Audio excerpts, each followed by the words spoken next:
नमस्ते। Hello everyone. कल हमने यमक अलंकार का अध्ययन किया और मैं उम्मीद करती हूँ कि आपने यमक अलंकार का अभ्यास किया होगा और उसको तैयार किया होगा। अब शब्दालंकार में जो तीसरा हमारा सिलेबस में है वो है श्लेष अलंकार।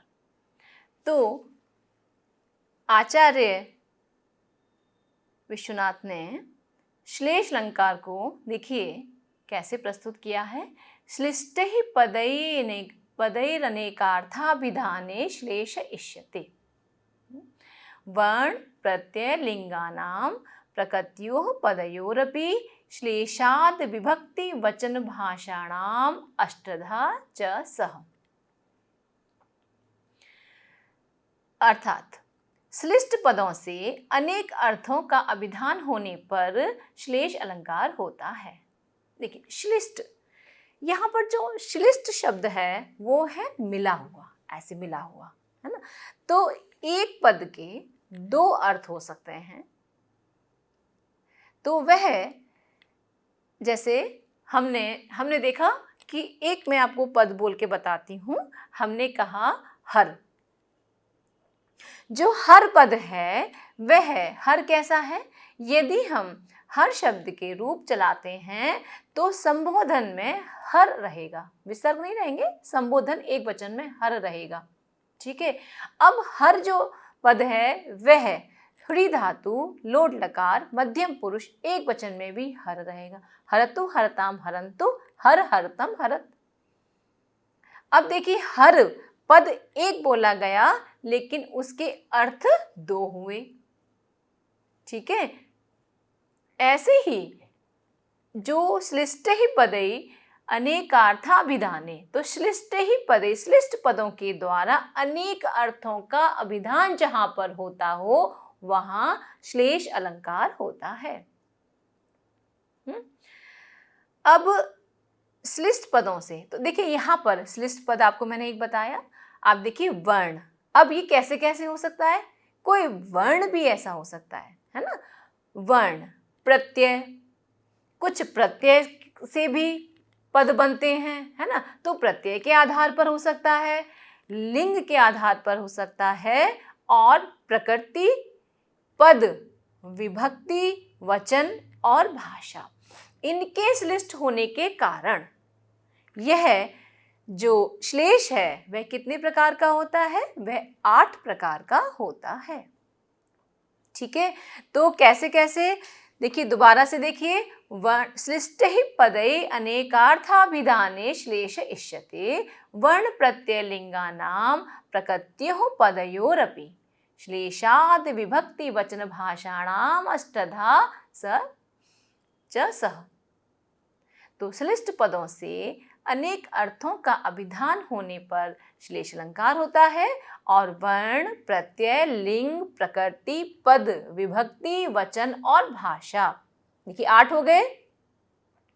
इनके श्लिष्ट होने के कारण यह वर्ण श्लेष प्रत्यय श्लेष आदि इस प्रकार से 8 प्रकार का होता है। देखिए 8 प्रकार पूरे: वर्ण श्लेषः, प्रत्यय श्लेषः, लिंग श्लेषः, प्रकृति श्लेषः, पदश्लेषः, विभक्तिश्लेषः, वचनश्लेषः, भाषाश्लेषः।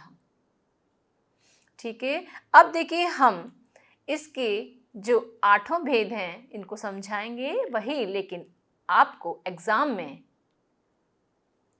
8 नहीं प्रस्तुत करने होंगे। आपको एग्जाम में अपना जो भेदों सहित श्लेष पूछा जाएगा तो दूसरी बात है, अदरवाइज आपको श्लेष अलंकार इनमें से कोई सा भी आपको पसंद आए, जो आपको और अच्छी तरह समझ में आए, लगे कि भाई ये ज़्यादा अच्छे समझ में आ रहा है हमको, तो आप उसको रखिए। ठीक है। अब हम क्रमशः एक एक जो जैसे वर्ण श्लेष है तो उसको पढ़ेंगे और उसको समझेंगे। देखिए आपको श्लेष तो समझ में आया ना। श्लिष्ट यानी पद एक ही है लेकिन वो दो अर्थ रख रहा है ना। तो वह श्लेष श्लिष्ट हो गया। अब देखिए, अब यहाँ क्या उदाहरण है? प्रतिकूलताम उपगते हि विधौ विफलत्वम एति बहुसाधनता अवलंबनाय दिन भर्तुर अभूर्न पतिश्चतः कर सहस्रम अपि। अब देखिए यहाँ पे इस श्लोक में क्या देख रहे हैं हम कि विधौ जो पद है, देखिए विधौ प्रथम पंक्ति में या प्रथम चरण में हम कहेंगे विधौ जो पद है वह विधि शब्द का इकार तथा विदु शब्द का उकार, ठीक है, वह विधि या विदु दोनों से सप्तमी विभक्ति के एक वचन में औ का रूप धारण कर लेता है। तो क्या बनता है? विधौ बनता है। अब जब विधौ बनेगा तो इसमें इकार और उकार दोनों वर्णों का श्लेष होने से, देखिए केवल एक वर्ण में है विधि सप्तमी विभक्ति एक वचन विधौ। अब यहाँ पे आपको क्या करना होगा, यहाँ आपको थोड़ा, जब भी हम अलंकार का अध्ययन करेंगे तो आपको थोड़े से जो शब्द रूप हैं, धातु रूप हैं, ये आपको थोड़े कंठस्थ करने पड़ेंगे। देखिए विषय भले ही हमारा साहित्य है ना, साहित्य में हमारा काव्य शास्त्र है और छंद शास्त्र हम पढ़ रहे हैं, इसमें पढ़ेंगे पूरा, तो ऐसा नहीं है कि काव्य है या काव्य शास्त्र है तो हम केवल काव्य शास्त्र ही पढ़ेंगे, हमें साहित्य का नहीं, व्याकरण का नहीं अध्ययन नहीं। संस्कृत का तात्पर्य संस्कृत, सब एक से जुड़े हुए हैं, ये आपको विशेष ध्यान रखना है। तो अब देखिए यहाँ पे जब हम श्रेष्ठता की बात कर रहे हैं तो आपको क्या होना चाहिए, आपको व्याकरण के अनुसार रूप भी याद होने चाहिए, शब्द रूप, धातु रूप आपको कंठस्थ होने चाहिए। जैसे आपको रूप याद होंगे तो आपको तुरंत पता चलेगा कि यहाँ पे वर्णश्लेष है। विधि द्वारा बताती हूँ, विधौ जो पद है यहाँ, इस पद में इकार तथा उकार का वर्णश्लेष है, ठीक है। तो ये कहना चाह रहे हैं कि देखिए प्रतिकूलता उपगते, प्रतिकूलता के होने पर, जब कभी कभी समय हम समझते हैं समय हमारा खराब आता है तो अनेक साधन के होने पर भी हमारा कार्य कैसा हो जाता है, वह कार्य हमारा खराब हो जाता है, विफल हो जाता है, फल नहीं देता है ना। तो देखिए यहाँ पे विधौ जो ये पद है वह है, अब आपको समझ में आया कि विधि और विधौ दोनों यह जो पद है वह श्लेष है यहाँ पर। और कैसा श्लेष है, ई और उ, यानी विधौ पद में विधि शब्द का इकार आ रहा है विधि, ठीक है, इससे भी सप्तमी विभक्ति एक वचन में रूप बनेगा विधौ, और विदु शब्द से भी सप्तमी विभक्ति एक वचन में विधौ बनेगा, ठीक है। तो जब आप पढ़ेंगे आपको तो और अच्छी तरह समझ में आएगा। अब देखिए प्रत्यय श्लेष एवं वचन श्लेष, ये जो हमारा दूसरा आया इसमें दो एक साथ मिले हुए हैं। उदाहरण हमारे किरणा हरिणांकस्य दक्षिणस्य समीरणः कांतोत्संग जुषाम नूनम सर्व एव। देखिए यहाँ सुधाम किरति, अब देखिए मैंने आपको क्या समझाया, प्रत्यय श्लेष, प्रत्यय तो आप जानते होंगे, क्या कहा मैंने कि व्याकरण का साथ साथ अध्ययन करना पड़ेगा आपको, तब आपको ये श्लेष समझ में आएगा। यदि व्याकरण का आपका ज्ञान नहीं है तो श्लेष को समझना थोड़ा मुश्किल है। अब यहाँ पे प्रत्यय श्लेष है, प्रत्यय श्लेष तो प्रत्यय कैसे, देखिए हरिणांकस्य दक्षिणस्य समीरणः कांतोत्संगजुषाम नूनम सर्व एव सुधा किरः। देखिए सुधा किरः जो पद है इसमें देखिए सुधाम किरति, इस विग्रह से क्रि विक्षेपे धातु से यदि हम क्विप प्रत्यय का प्रयोग करें तो क्या बनता है, सुधा किर हलंत, र कैसा आ रहा है इसमें, हलंत आ रहा है। तो कौन से प्रत्यय से, क्रि धातु और क्विप प्रत्यय करने पर हमारा पद क्या बन रहा है, हमारा पद बन रहा है सुधा किर र हलंत, ठीक। और प्रथमा के बहुवचन में, प्रथमा विभक्ति बहुवचन में जब हम सुधा किर के रूप बनाएंगे तो क्या बनेगा, सुधा किरः। और उसी विग्रह में हम क्या करें कि वही धातु है ना, तो हम क्या करते हैं कि इगु पद ज्ञा प्रिय किरः कह सूत्र से, इगु पद ज्ञा प्रिय किरः कह सूत्र से जब हम क्री धातु में क प्रत्यय लगा के बनाते हैं तो सुधा कीर शब्द बनता है, यानी पूरा बन रहा है सुधा कीर, है ना।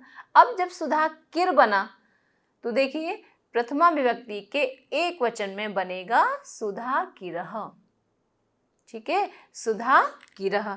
अब सुधा कीरह पद एक ही पद है, कहीं तो बन रहा है प्रथमा विभक्ति के बहुवचन में सुधा कीरह, और एक जगह बन रहा है प्रथमा विभक्ति के एक वचन में। अंतर किसके आधार पर आया है? वचन का तो है ही, एक वचन और बहुवचन, और प्रत्यय का भी इसमें अंतर है। तो क्विप प्रत्यय से जब बनेगा तो सुधा कीर हलंत बन रहा है, और यदि इगुपद ज्ञाप्रिक्रह क प्रत्यय से बन रहा है तो यह अकारांत सुधा कीर बन गया, ठीक है। इस प्रकार यहाँ पर क्या देख रहे हैं हम कि प्रत्यय श्लेष भी है और वचन श्लेष भी है। कैसे? क्विप और क इन प्रत्ययों तथा एक वचन और बहुवचन इन दोनों वचनों में यह पद श्रेष्ठ है। तो ये कैसा उदाहरण हो गया हमारा? प्रत्यय श्लेष और वचन श्लेष का उदाहरण हमारा हो गया।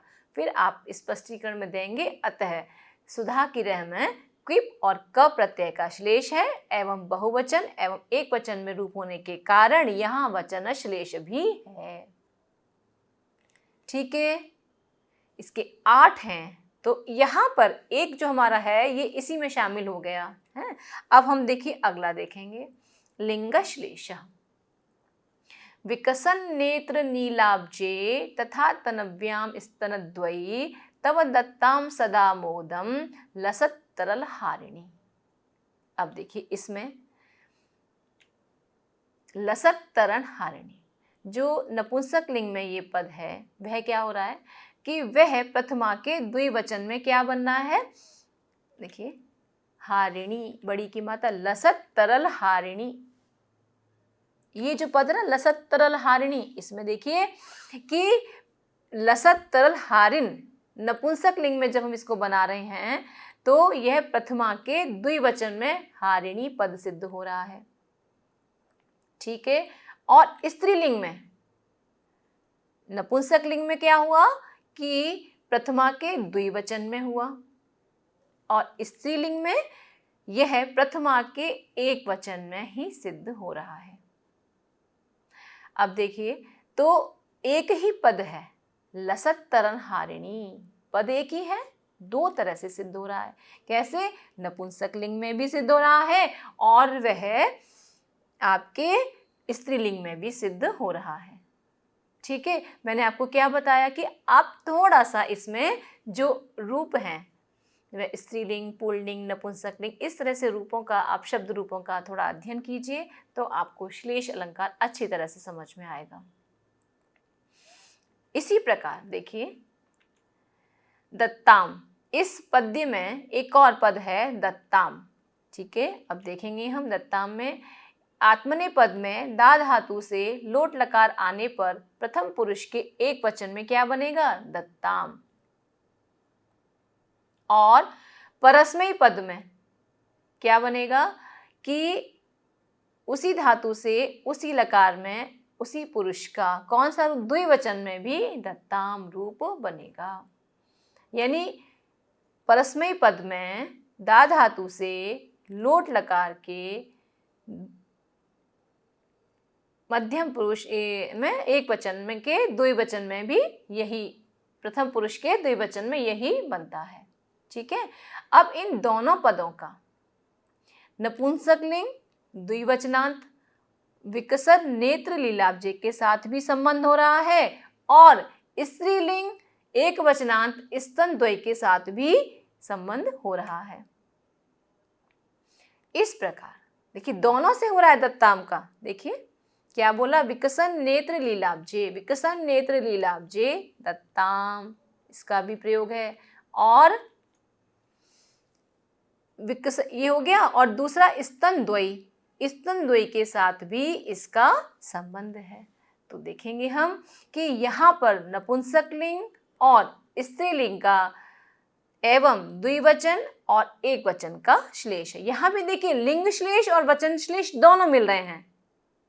जैसे पहले वाले में हमने बताया प्रत्यय श्लेष और वचन श्लेष, बिल्कुल वैसे ही यहां पर लिंग श्लेष और वचन श्लेष दोनों मिल रहे हैं। ठीक है, अब देखिए आगे प्रकृति श्लेष। अब देखिए यहां पर ये क्या कह रहे हैं कि प्रकृति। अब देखिए अयम सर्वाणि शास्त्राणि हृदयेषु च वक्ष्यति सामर्थ्यकृत अमित्राणाम मित्राणाम च नृपात्मजः। अब देखिए वह प्रापणे और वह परिभाषणे, दो,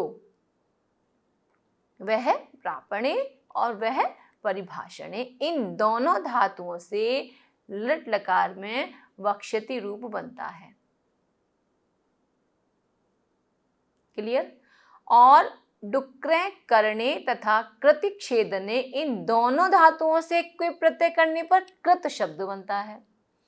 अब अयम सर्वाणि शास्त्राणि हृदयेषु च वक्ष्यति, वक्ष्यति रूप बन गया। देखिए लट लकार में एक सा। तो अब देखिए इसका स्पष्टीकरण कैसे हो रहा है कि वह राजकुमार हृदय में सब शास्त्रों को वक्ष्यति वह धातु धारण करेगा और विद्वानों के बीच उन्हीं शास्त्रों को वक्ष्यति कहेगा। ठीक है, अयम सर्वाणि शास्त्राणि हृदयेषु च वक्ष्यति सामर्थ्यकृत, और यह मित्रों के सामर्थ्य को उत्पन्न करने वाला कृत, यहाँ पर उत्पन्न करने वाला, और कृत क्या दूसरा, अमित्रों के सामर्थ्य को कृत छेदने वाला, कृत कृति छेदने। पुनः देखिए तो डुक्रे करने जो हमारे पास धातु हुई, इसमें किस अर्थ में आ रहा है, वह करने के अर्थ में कृत बन रहा है। ये व्याकरण में चला जा रहा है श्लेष। तो व्याकरणात्मक हो जाने की वजह से श्लिष्ट पदों का अध्ययन मुश्किल तो है, किंतु आप लोग जब कोशिश करेंगे तो निसंदेह आप इसको पढ़ सकते हैं, इसका ज्ञान प्राप्त कर सकते हैं। देखिए एक धातु है दो अर्थों में आ रही है, तो किस तरह से आ रही है, प्रत्यय के उससे। तो डुक्रे करने और कृति छेदने, इन दोनों धातुओं से कोई प्रत्यय करने पर कृत बना, और वह कृत देखिए कैसे बन रहा है। तो यह मित्रों के सामर्थ्य को उत्पन्न करने वाला, और तो ये कृत शब्द किस में आ गया, डुक्रे करने में आ गया, और दूसरा क्या, अमित्रों के सामर्थ्य को छेदन करने वाला। तो यहाँ पे कैसे हो गया, कृति छेदने। ठीक है, इस प्रकार यहाँ वक्ष्यति में वह और वच एवं सामर्थ्य कृत में कृत और कृति, इन दोनों प्रत्ययों में श्लेष है। पुनः देखिए अयम सर्वाणि शास्त्राणि हृदयेषु च वक्ष्यति, तो वक्ष्यति जो पद है इसमें, और सामर्थ्य कृत मित्राणाम, तो जो कृत है ना, कृत जो शब्द है इसमें भी श्लेष है। ठीक है, तो ये दोनों तरह से ये कैसा हो गया हमारा, तो वक्ष्यति में वह और वच धातु से, सामर्थ्य कृत में क्रय और कृति, इन प्रकृतियों का श्लेष है। अब देखिए पदश्लेष। पदश्लेष में क्या है कि पृथुकार्थ स्वर पात्रम भूषित निशेष परिजनम देवी विलसत करेणु गहनम संप्रति सममावयोः सदनम। देखिए यहाँ पर पहले इसका मैं अर्थ बताती हूँ। देखिए एक भिक्षुक की युक्ति है, एक भिक्षुक क्या कह रहा है एक राजा से कि हे राजन, इस समय तुम्हारा और मेरा घर एक समान हो रहा है। अब देखिए इसमें एक ही अर्थ में लगेगा यदि हम सामान्य अर्थ देखेंगे इसका, तो पृथुकार्थ स्वर पात्रम भूषित निशेष परिजनम देवा, लेकिन प्रत्येक पद का दो दो अर्थ हैं। कैसे दो अर्थ हैं, देखिए पूरा पहले हम अर्थ पढ़ लेते हैं इसका, कि आपके घर में बड़े बड़े सुवर्ण के पात्र हैं और मेरा घर बच्चों के आर्त स्वर का पात्र है। अतः दोनों ही पृथुकार्थ स्वर पात्र हो गए। अगला, दोनों का ही जो घर है वह भूषित निशेष परिजन है, आपके घर में सभी परिजन कैसे हैं? भूषित हैं। और मेरे घर में सभी परिजन पृथ्वी पर भूषित, निशेष परिजन, भूषित, भूषित, भू माने पृथ्वी पर पड़े हुए हैं। अगला, आपका घर विशेष शोभित हथनियों से भरा हुआ है और मेरा घर बिल में रहने वाले चूहे आदिकों की रेणु से भरा हुआ है। रेणु मतलब धूल से भरा हुआ है। अब देखिए पदभंग करने पर, पदभंग कैसे पदभंग करेंगे हम देखिए। पृथुकार्त स्वर पात्रम, देखिए पृथुकार्त स्वर पात्र, पृथु माने होता है विपुल, कार्त स्वर पात्र, कार्त स्वर यानी स्वर्ण जो पात्र है उससे युक्त है। तो विपुल कार्त स्वर, पृथु अलग किया और कार्त क्या बताया यहाँ पे मैंने कि पद भंग करने पर, पद क्या है? पृथुकार्त स्वर पात्रम। कैसे कैसे अलग किया? दो तरह से अलग किया। एक तरह से किया पृथुकार्त स्वर पात्रम, दूसरा देखिए पृथुक प्लस आर्त स्वर पात्र। तो कैसे?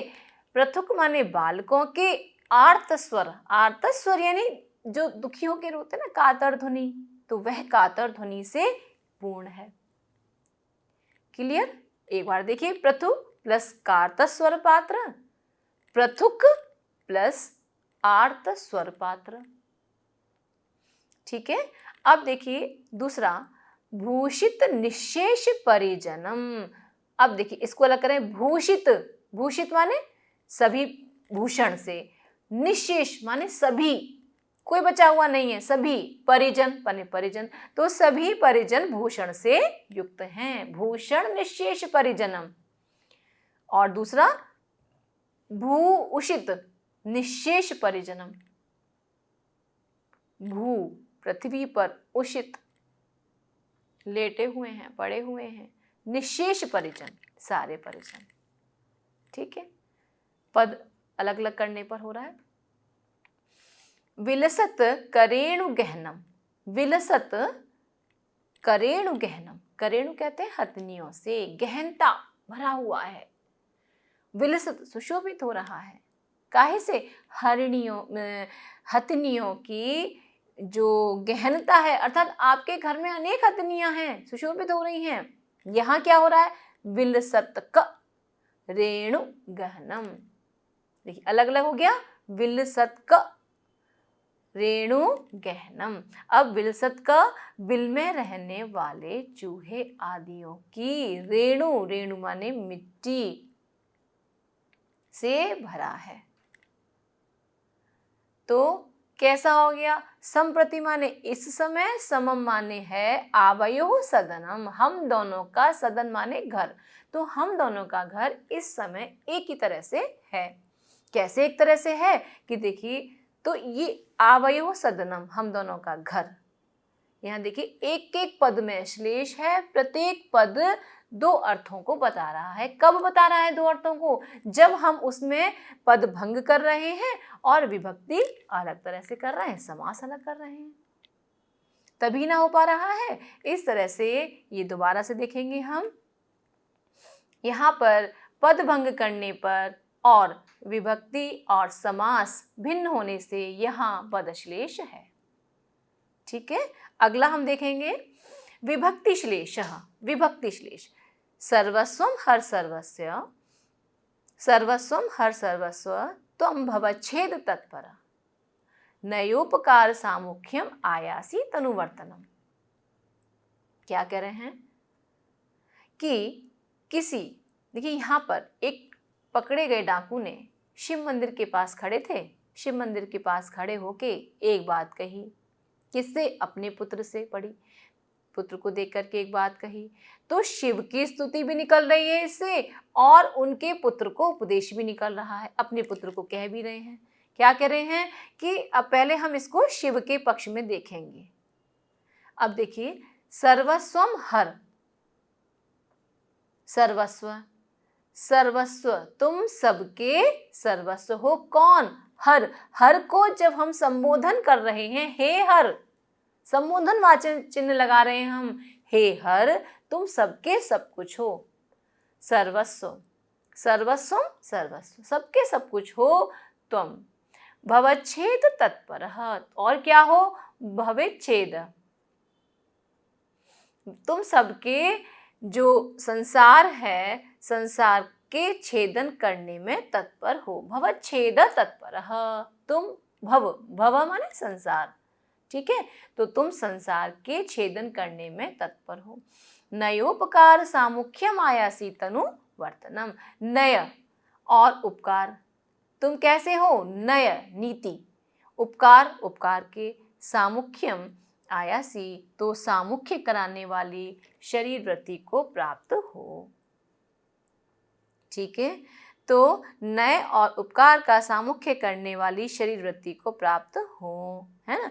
तो ये देखिए, ये शिव के अर्थ में आ गया। अब यहाँ पर दूसरा जो है अर्थ वो कैसे बदलेगा डाकू के अर्थ में, देखिए वो क्या कह रहा है, पहले हम अर्थ देख लें। हे पुत्र, तू सबका सब कुछ लूट ले, तू सबके छेदन में तत्पर हो, अर्थात तू सबको काट कूट दे, कोई कोई वो नहीं है, तू सब कुछ जब लूटेगा तो कुछ भी कर सकता है, तू सबको सबका सब कुछ लूट ले और सबके छेदन में तत्पर हो, किसी का उपकार मत कर एवं दूसरों को पीड़ा देने वाले व्यवहार का विस्तार कर। ठीक है, देखिए यहाँ पर हर पद, हर जो पद है वो क्या है, शिवजी के पक्ष में। जब हम शिवजी का अर्थ लगा रहे हैं तो शिवजी के पक्ष में सुबंत है ना, सुप्तिंगंतम पदम, तो हर पद कैसा है, सुबंत है। कब, शिवजी के पक्ष में, और कैसा सुबंत है, संबोधन का एक वचन। और यही हर कैसा है, क्रिया होने के कारण। कैसा तिंगंत है कि लोट लकार मध्यम पुरुष एक वचन का रूप है। तो क्रिया कब हो रही है, वो भव, हर मध्यम हृ धातु मध्यम पुरुष, हृ धातु लोट लकार मध्यम पुरुष एक वचन का रूप है वो। ऐसे ही भव जो पद है वह संबोधन, संबोधन में कैसा है, एक वचन है। और जो तिंगंत है वह तिंगंत में कैसा हो रहा है कि वह भू धातु लोट लकार उत्तम, भू धातु लोट लकार मध्यम पुरुष एक वचन का वह रूप है। इस प्रकार ये दोनों पदों में, हर और भव, इन दोनों पदों में यह कैसा है, विभक्तियों का श्लेष है। आगे बढ़ते हैं, भाषा श्लेष। अब देखिए भाषा श्लेष कैसे कि ये पद है, ये संस्कृत में भी अर्थ दे रहा है और यह प्राकृत में भी अर्थ दे रहा है।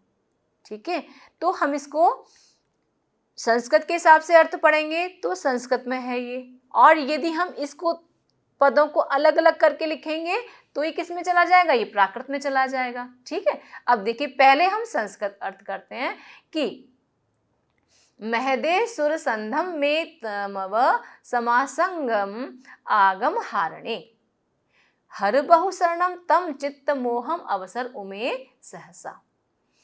तो यहाँ पर किसी की, एक विद्यार्थी की उमा से प्रार्थना है, देवी से प्रार्थना है। क्या प्रार्थना है, हे महदे, मह अर्थात उत्सव को देने वाली उमे उमा। ठीक है, पार्वती देवी क्या कर रही है कि आगम शब्द के आहरण में, आगम ज्ञान शब्द के आहरण अध्ययन में सुर संध देवताओं के भी प्रार्थनीय प्रेम और आसक्ति की अवरक्षा करो। देखिए तमव रक्षा करो, और अवसर पड़ने पर अनेक प्रकार से फैलने वाले मोह का भी क्या कर दो, हरण कर दो। तो चित्त मोहम अवसर उमे, अवसर पड़ने पर यानी कहीं अवसर आता है और चित्त में मोह उपस्थित हो जाता है तो उस मोह को भी मुझसे दूर करो। ठीक है, देखिए हमने संस्कृत में देखा महदे सुर संधम में तमव समासंगम आगमा आहरणे। ठीक है, हर बहुशरणम तम चित्तम मोह अवसर उमे सहसा। तो संस्कृत के एक एक पद का अर्थ आपको नीचे लिख दिया है, समझा दिया है। अब इसी को प्राकृत पक्ष में जब अर्थ करेंगे तो देखिए कैसे करेंगे। पहले क्या था, महदे, अब देखिए महदे, संस्कृत में हमने महदे अलग, सुर संधम। अब देखिए महदेसु, जो सुर संगम था ना, तो महदेसु रसम। आपके पास कॉपी पेन है, प्लीज इसको एक पेज पे लिखिए। हम लोग पीपीटी से पढ़ा रहे हैं और पीपीटी में एक पीपीटी पे पूरा आना संभव नहीं था। दूसरी प्राकृत अर्थ दूसरी पीपीटी पे लिखा है, आप एक साथ लिखिए। एक पेज पे ऊपर पहले संस्कृत का लिखिए, उसी के नीचे आप जब हिंदी का ये प्राकृत वाला लिखेंगे तो आपको और बिल्कुल क्लियर हो जाएगा। तो महदेसु रसम धम्मे, तम वसम आसम गमा गमा हरणे, हरबधु तम शरणम में चित्त मोहम अवसरउ सहसा। देखिए क्या कह रहे हैं यहाँ पे कि मुझे महदेसु रसम धम्मे, मुझे धर्म विषयक जो प्रेम है वह प्रदान करो, और तमवसम आसम गमा गमा हरणे, तमोगुण प्रधान आशा को, आसम आशा को संसार से हटाओ, हर बधु ते शरणम में चित्त मोहम। हर बधु वहां क्या था, हर बहु शरणम। देखिए ऐसे एग्जाम्पल्स कुछ ही होते हैं। हर बहु शरणम, हर बहु, हर बधु, ठीक है, हर बधु शरणम। अब देखिए तो हर बधु तम शरणम में, तो हर बधु कौन, पार्वती, तुम शरण हो। चित्त मोहम अवसरउ सहसा, मेरे चित्त का जो मोह है उसे शीघ्र ही दूर करो। तो इस तरह से हमने देखा कि यह पद्य महदे सुर संधम में तमवा, आशा करती हूँ आपको समझ में आया होगा। संस्कृत में और प्राकृत में दोनों तरह से मैंने आपको पढ़ के बताया, दोनों का अर्थ बताया।